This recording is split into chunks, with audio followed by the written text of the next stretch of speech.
Mercedes has been dominating Formula 1 since 2014. They've won 3 consecutive constructor titles and 4 driver titles since then. Mercedes engines are so powerful that they've been able to make up for any deficiencies in other areas of their cars. With such superior engine technology, Mercedes is set to overtake Ferrari in Formula 1, owing to their superior engine technology enhancements. From the stables of the Mercedes-Benz Group, the Mercedes-Benz brand has been involved in Formula 1, F1, as both team owner and engine manufacturer for various periods since 1954. The Mercedes-AMG Petronas F1 team, which is based in Brackley, England, and possesses a German license, is, as of 2022, majority owned by the Mercedes-Benz Group, with Toto Wolff having a significant shareholding. Mercedes-branded teams are often referred to by the nickname the Silver Arrow. Although the German car manufacturer has had a difficult start to the 2022 season, with its W13 suffering from porpoising, which is compromising its performance. Porpoising is when a Formula 1 car bounces up and down,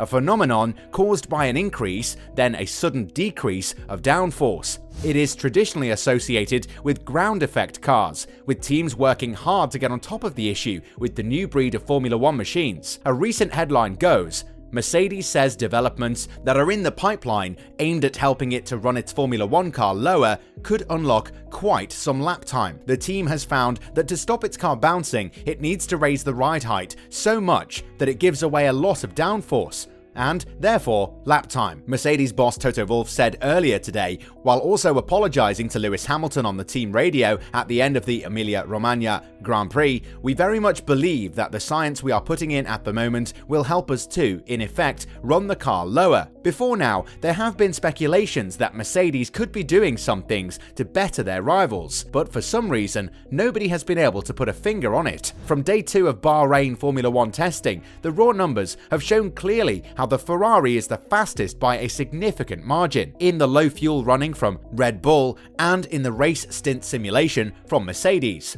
However, care must be taken, as Ferrari, with some kind of hunch, is convinced that Mercedes is disguising its true pace in the single lap running. To further confirm this, Carlos Sainz said, "We can see in GPS what they are doing. I don't want to say any more."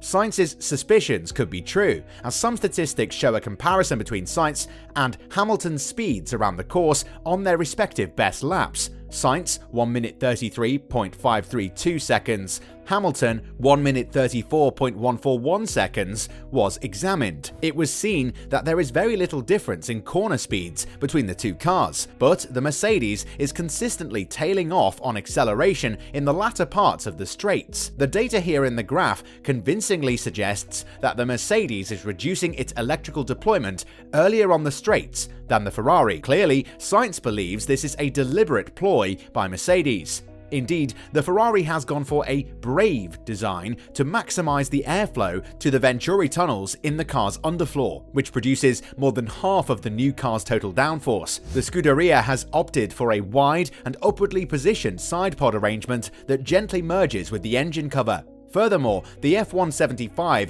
features cooling slats above the side pod arrangement for cooling. This is similar to the arrangement found on the Aston Martin AMR22, but less extreme. Meanwhile, the Mercedes W13 has retained the team's preference for compact packaging. This season sees a significant reduction in wheelbase to 3600mm, which is shorter than the shortest wheelbase car from last season. Despite that, the Silver Arrows have managed to thinly package their car to reduce the overage width. Unlike the F175, the W13 features narrower side pods that are placed further back in the car. This design has allowed the team to create an enormous side channel between the side pod and the edges of the floor. This has the potential to create a significant difference in pressure between the air passing from the channel surface and the car's Venturi tunnels, thereby producing plenty of downforce. Mercedes reworking their 2022 PU to aid tighter packaging. Mercedes have long stood by its philosophy of a long and thinly packaged car to extract maximum aero efficiency, and thus has traditionally run a long wheelbase, low rake car. This in the past has allowed them to maintain a careful balance between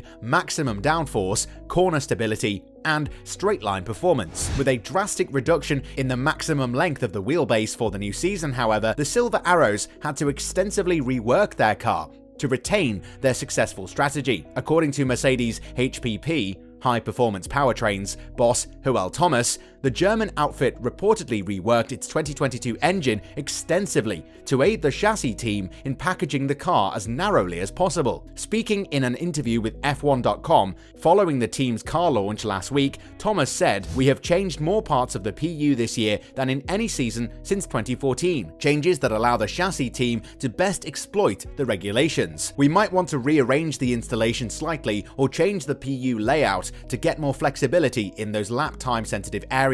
Why people are convinced that Mercedes is going to be a better runner than Ferrari soon. Ryan Quirk, a car collector and blogger, said Mercedes are just a better team. They've built a car that works better under more circumstances than Ferrari. Ferrari has a car that is lightning fast in a straight line and certain corners, but the Mercedes works in all types of corners. Ferrari is also known to be somewhat self-sabotaging, bogged down by internal politics, disagreements, and the additional pressure of having all of Italy on their case if they fail. They make strategic blunders, whereas Mercedes pretty much always get things right. It doesn't help that Lewis Hamilton is a metronome of consistency either.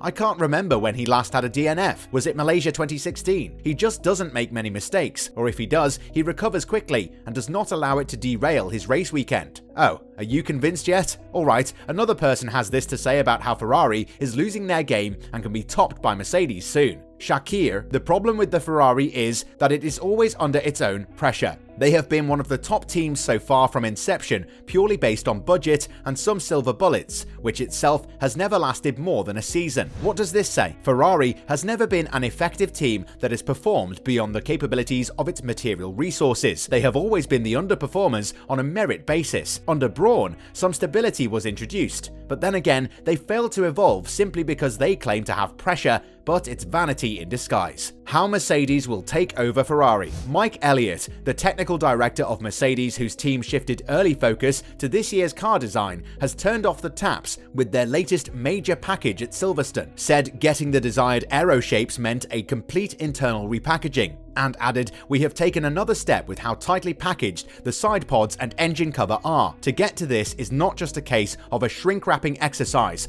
but requires a huge amount of redesign and simulation to make it work." The birth of the Silver Arrows. 2019 marks the 85th anniversary of the Silver Arrows. The Eifelrennen, held on 3rd of June 1934 at the Nürburgring, was the first race in which the Mercedes-Benz W25, which would later be known as the first Silver Arrow, completed. The car was a completely new development, conceived in 1933 to be raced in a new formula for Grand Prix racing. According to the regulations of the new series, cars could not exceed a maximum weight of 750 kilograms without fuel, oil, coolant, and tires, but there were no other design restrictions, leaving lots of room for innovation. The Mercedes engineers from Stuttgart chose a classic vehicle architecture. An inline 8-cylinder engine was mounted in the front and drove the rear wheels via a transmission on the rear axle. The supercharged 3.4-litre engine produced an output of 354 horsepower, 260 kilowatts. And what about that one limitation of 750 kilograms? A rapid analysis of the top speeds would place Mercedes ahead of Ferrari. Various Formula One cars during the Grand Prix of Bahrain indicate the huge advantage of Mercedes-powered cars. The Mercedes-powered cars, the Mercedes AMGs and Williamses, the McLarens, and the Sahara Force Indias, enjoyed a comfortable cushion over their rivals in terms of top speed. Top speed itself doesn't tell the full story because it is strongly related to the levels of downforce generated by the front and rear wings. However, top speed is generally speaking a good indication of raw engine power. In a nutshell, the more power, the better the top speed. If Mercedes keeps this speed up, it will in no time take over the almighty Ferrari in the F1. I guarantee you'll be interested in the video on the screen. Click the video.